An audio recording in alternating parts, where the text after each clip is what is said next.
60 के दशक के प्रारंभिक वर्षों की बात है। कलकत्ता में खुफिया एजेंसियों और कलकत्ता पुलिस ने एक पाकिस्तानी जासूस को गिरफ्तार किया। उसके पास बरामद हुई डायरी में एक बहुत बड़े फिल्मी सितारे का नाम दर्ज था।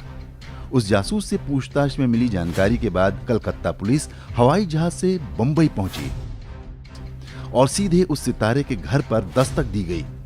तब तक इस पुलिस कार्रवाई की जानकारी दिल्ली के शीर्ष सत्ता के गलियारे तक पहुंच चुकी थी। तत्कालीन प्रधानमंत्री जवाहरलाल नेहरू को भी बता दिया गया। थोड़ी ही देर में चमत्कार हुआ। कलकत्ता पुलिस का हृदय परिवर्तन हो गया। पुलिस टीम उस फिल्मी सितारे के घर से यह कहते हुए खाली हाथ वापस लौट गई कि संभवतः वह जासूस उस फिल्मी सितारे का कोई फैन था और फिल्मी सितारे का उससे कोई लेना देना नहीं।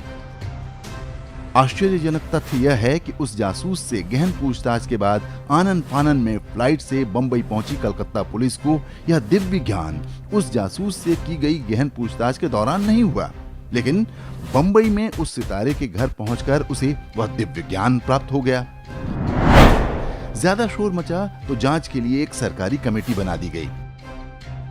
उस कमेटी को तथाकथित जांच के बाद वही दिव्य ज्ञान प्राप्त हुआ जो कलकत्ता पुलिस को पहले ही मिल चुका था। यह कि वह पाकिस्तानी जासूस उस फिल्मी सितारे का बहुत बड़ा प्रशंसक था।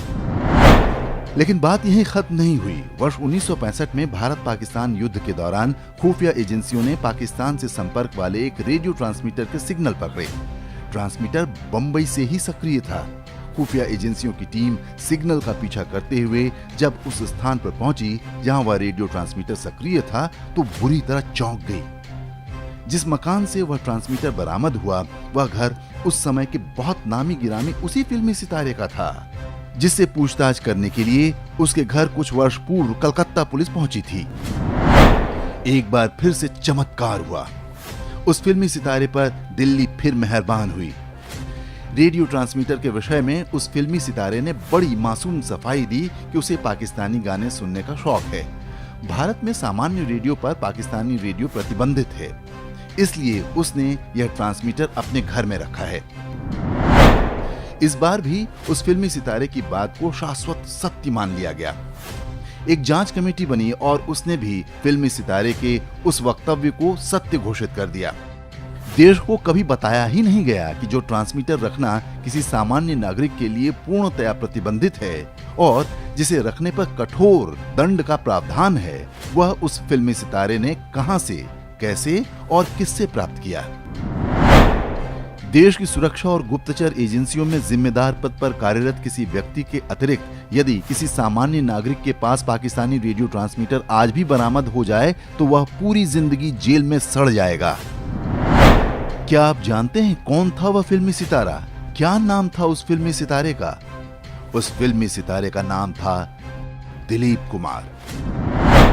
वही दिलीप कुमार जिसने करगिल युद्ध के समय उसे मिले सर्वोच्च पाकिस्तानी अवार्ड को वापस करने से साफ मना कर दिया था। इसकी चर्चा कहीं किसी मीडिया में आज तक सुनी आपने? जो इक्का दुक्का समाचार आपको काफी प्रयास के बाद मिलेंगे वो इसलिए क्योंकि उनमें दिलीप कुमार की वकालत की गई है।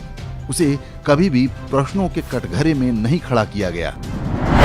बॉलीवुड के चरणों में लौटते मीडिया और उसकी चाकरी करती सरकारों की कहानी दशकों पुरानी है।